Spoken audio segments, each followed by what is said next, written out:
This video is intended for, like, an audience hopefully above the age of 13, but I still wouldn't trust a 13-year-old with fucking power tools, you numbskulls. If you think that's for kids, I'd be like, yeah, give your kid a drill, see what happens. $5 says he loses an eye or two. Hello and welcome to another Mugmen Custom Showcase, where today I'm going to be showing off the completed John Romita Sr. style Spider-Man. You might have caught a glimpse of with his old head, you know, when he was the legendary comic book hero star, but yeah.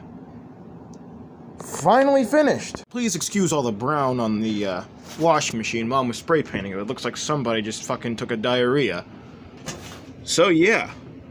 Now, if you guys follow me on Figure Realm, which I'm sure none of you do, I'll probably link in the description at the end of this video or something, you would already see this guy. But for those who haven't, yeah, here he is. Since I had so many Spider-Man that were, you know, your average 616 Spider-Man, your average modern-looking Spider-Man, I thought, you know what, since I'm just going to make this guy into a Spider-Man, because I saw a lot of people on Figure Realm doing this with, you know, the legendary comic book hero Star, or Captain Universe. I mean, it's like the same overall body as, like, your big-time letdown Spider-Man. You know, that one, the original one. Except before Hasbro made its modifications, so, you know, we got, like, the old-fashioned forearm rotation and individual finger articulation, you know, toe hinges that, you know, hardly work on a metal surface because of the magnets. And since I had so many Spider-Men that were, you know, average 616 Spider-Man, I thought, hey, why don't I do one that looks a bit more classic? You know, like, old 70s, gave him, like, a 60s, 70-ish style logo. Used a Captain Universe head, resculpted it to make it into a classic Spider-Man head, but it also kind of bears more resemblance to that one Spider-Man artist. I'll look for him, I'll put a title, and I'll show a photo of his art if I find it. All I can say is you found him all the time in, like, coloring books of Spider-Man, and in fact, I think I still have some. I'm sure you guys who are actual Spider-Man fans know what the hell I'm talking about, because his art was everywhere in, like, 2005 up until, like, 2010. So this guy was more of a simple repaint with some sanding down some things on his arms and on his shins here, and then resculpting them, although I didn't really put any sculpt on the arms. I feel like I should have on this one because it kind of shows a little bit more. But, yeah. He might be just a little bit beefier than your average Spider-Man, or maybe his arms are about the same size as your Pizza Spidey. I don't know, I like him to look just a tad bit more muscular because John Romita Jr.'s, well, not John Romita Jr., sorry, John Romita Sr.'s Spider-Man was a bit more muscular and a little bit less lanky, but still, you know, kind of lanky. You know, like, it's like a swimmer's build. So with slightly bigger muscles on the arms and legs. Either that or he's just a really good swimmer. I used fine line ink pens for the most part on his webs, and then when I didn't like how well it was staying, I mean, I like these pens, but sometimes, despite me, you know, covering it in Mod Podge or paint sealants, it has problems staying to the figure. Like, for example, it's the same pens I use for this guy, but I didn't have one in a small enough size. That one was just not working, so I need to go buy some more from 5 and Below. That didn't work from when I got it. But, you know, in some places it sticks out, and, you know, that they're overall pretty good, but in some places, as you can see from me trying to seal it or wipe some stuff off, some of the webs are just gone.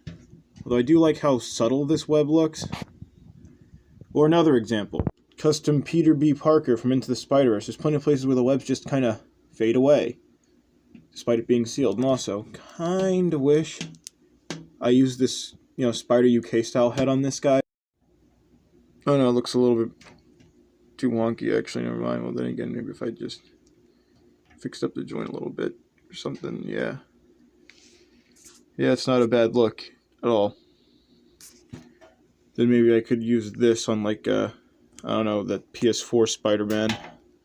Yeah, because that head would not stick out as much and looks a little bit more natural, aside from maybe the neck being too thick. And since we're talking about heads, as you can see, he has, like, you know, regular old Toy Biz style, like, ball pin socket joint. So I had to go put some sculpt in there and, you know, fix it up so it, you know, fits on. And I say it's still a pretty good head regardless, considering it was my first really big resculpting job on an action figure head. And I really like how it turned out. I really like how a lot of this figure turned out. Might even be one of my new favorite Spider-Man figures I made. And also, because the head looks a little classic, maybe all you need to do is just take away some of the webs in the middle and do up the logo a little bit, and maybe it can double as a Spider-Man the Animated Series Spider-Man if you really wanted to. This is definitely one I'd be like willing to do commissions for, especially since I haven't seen any knockoffs of the, you know, Star figure here, and the highest one I really saw was like $30. Now let's get into articulation. His head can look this far up and this far, and this far down, extremely far down because of the way the head sits on the body. And you know, you got side-to-side swivel and little tiny bit of neck pivot. You know, it is, and then ab crunch goes this far forward, this far back, waist swivel, butterfly joints at the shoulders that go out that far, in this far. Not exactly the best, but hey, I'll take what I can get. Bicep goes like all the way up, and let's hope that didn't just fuck up the paint. Okay, other than on the joint there, it really didn't do that much. Of course, he's got a bicep swivel, which is capable of full 360, but, you know, paint scratching. I'm very worried about that. Double jointed elbows that bend about that much on that arm, and I swear they did more on the other. Guess I was wrong. Forearm rotation, because good old-fashioned Toy Biz figure.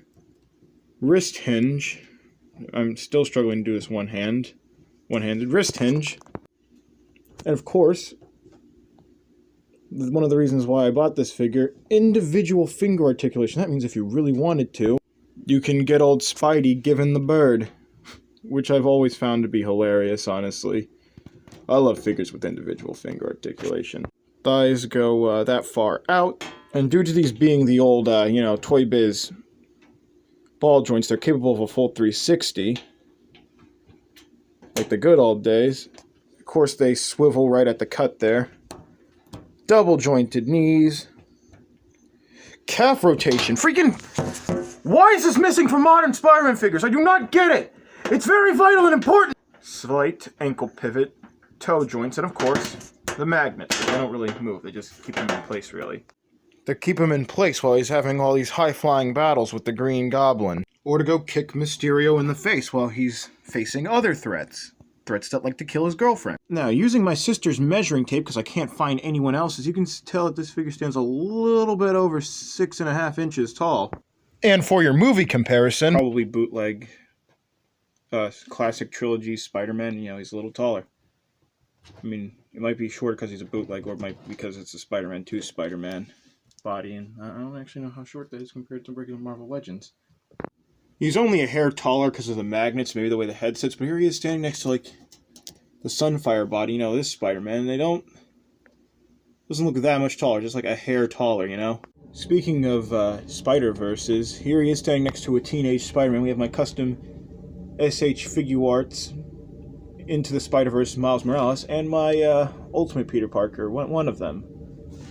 Ultimate Peter Parker Spider-Man, because I'm trying to make an Ultimate Peter Parker and an Ultimate Black Suit Spider-Man. Now, for more teenage Spidey comparisons, we have all the MCU Spider-Man figures I have. We have, you know, Night Monkey, Far From Home, and Homecoming, and, yeah. They're just, a whole head shorter. It's good scaling, I guess. And here he is standing next to somebody who loves to draw in a really classic style. We have the Marcos Martin Spider-Man. Well, upon second glance with those eyes, kind of looks more like a John Romita Jr. Spider-Man. Oh well, I guess he must be destroyed. I gotta go make a new head now. Either that or redo this guy's just like the big-time classic Spider-Man. Not because he's on the big-time... Oh, fine, the amazing classic Spider-Man. Because we'll give him a better, more close to Marcos Martin's art Marcos Martin head. I mean, this isn't the worst, but as I said, upon second glance, it looks more like... Oh yeah, it does look more like Romita Jr. So I got father and son art here. Much to my dismay, because this guy's supposed to be Marcos Martin. So I'll just make 75 different heads for this guy. So he can be whatever Spider-Man you want. Not to mention having great articulation. Yeah, I got the biceps fixed in a way. This one's still hella loose, but hey, it's better than what it used to be. So if I ever make this for a customer, I know what to do next time. Keep the original arms, pop them at the bottom socket joint right here, and then put the forearm there. Either that or what I could try to do is just cut the forearm here and then attach this, but that sounds kind of tricky. I mean, I could do it, but I don't want it to look janky, and, like, I got rid of the spider legs there because they were there for the longest time, so now it has a much shorter logo. Isn't like a phantom logo, and, yeah, looking a whole lot better, but this isn't this guy's video, this is this guy's video. Okay, debatably this makes a much better Marcos Martin Spider-Man head, but also kind of looks a bit too Alex Ross, because Alex Ross draws him real classic, like, god damn it. I guess I need that other Spider-Man after all. To get a break from all that red and blue, and because I don't feel like running upstairs to go grab the other one, here he is standing next to the Hasbro re-release McFarlane Spider-Man. Here he is standing next to my modified Hobgoblin, who I might want to modify a little more, because he still seems a little taller than he should be. You know, I was inspired to modify this guy by Vad Toys. I probably mentioned that in the video, you know, Mugman Modification Madness Episode 1, but what the hell happened to that guy? Like, uploaded a video of his epic John Romita Senior style Spider-Man that was, you know, a Mafex bootleg, and I wanted to buy that bootleg. I wanted to ask him a few questions about it, and now the channel's just gone. God damn it, Copa. Also, throughout this video, Green Goblin's been sporting this guy's glider. I think I might want to make him one.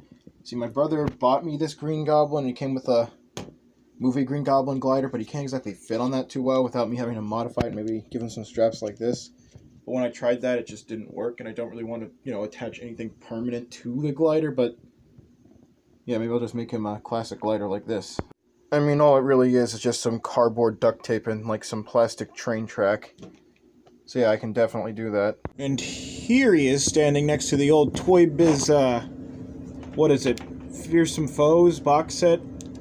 Yeah, I think it was Fearsome Foes. Oh, no, I think it's Sinister Six Lizard? I'm not sure. It's either Fearsome Foes or Sinister Six, which means I have two Fearsome Foes figures, but one I made into a custom McFarlane Spider-Man, but, you know, that was really just a head swap. And, you know, his back's a little hunched, but I think these two scale pretty alright together. And here he is standing next to the new Marvel Legends Scorpion from the, what was that, Molten Man wave? And they're about the same size. And let me just throw in a Pizza Spider-Man, because, you know, your average-size Spider-Man by Hasbro standards. And this guy's kind of tall compared to this Pizza Spider-Man. Which means Scorpion's a little taller than him, and I kind of appreciate that. Huh, it's a little weird. Here he is standing next to a classic Doc Ock, whom I really need to modify, because these tentacles, they're good, but they don't fit in, and they fall out quite a bit. And I want to give him back to the original Doc Ock they came with, so I can use him for a custom John Romita Jr. style Doc Ock. So he drew him with, like, you know, the green and black, and I kind of like that look. I like it a lot. Yeah, it's alright. I mean, I always figured Doc Ock and Spider-Man were about the same height, but then, you know, I look back on these kind of shorter, just a little bit, you know, short and fat, and then it works. It works real well. Now, because all those are mainly Spider-Man, here he is standing next to the Vintage Wave Captain America, who I'm pretty sure is on the Hyperion body. And here he is standing next to the Bucky Cap figure. I mean, I know it's Carnage, but let's be real, it's like the most generic Marvel Legends bodies. It's by no means bad, but still generic. And even then, I'm using it for a custom right now, and somebody else is using it for that same kind of custom, and people have been using it for that for years. I wonder if you guys can guess in the comments. They're about the same height. Want to see how he scales with somebody in a suit, like a Tony Stark or something? Well, here's J. Jonah Jameson, or the Chameleon, and he's a little taller. Here he's standing next to Average Woman, so we got Songbird, and here he is standing next to the vintage Black Widow, which I made into a custom Mary Jane a little while back, and yeah. She's a little shorter than him. Although I don't really approve of... They're about this, you know... He still is a little taller than Jameson. Hey, come on, don't hate the player, Jonah, just hate the game. And one last female figure, since I don't feel like looking for my MCU Black Widow, we have Black Cat, and I'm surprised she's this tall compared to him. I guess it's those high heels. Huh. Now, here he is standing next to the Urban Legends Spider-Man, which has been nicknamed the animated series Spider-Man. Thought I'd bring him in here since I said this guy could be an animated series Spider-Man. He's just a little taller because this guy has some changed shins because my dog ate the other ones. And from one classic Spidey artist to the other, we have the Steve Ditko first appearance Spider-Man standing next to, you know, John Romita Jr. And that's cool because, you know, teenage version of that, a whole different suit. Kind of wish the black stayed. Whatever happened to the blue logo, but I don't know. You can kind of see the evolution of designs here.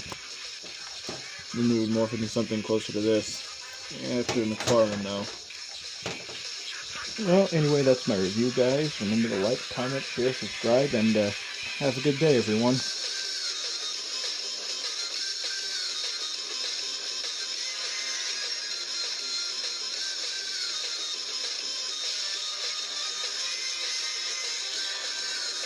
You'll pay, Osborn! Even if I have to chase you forever, you'll pay! On your feet.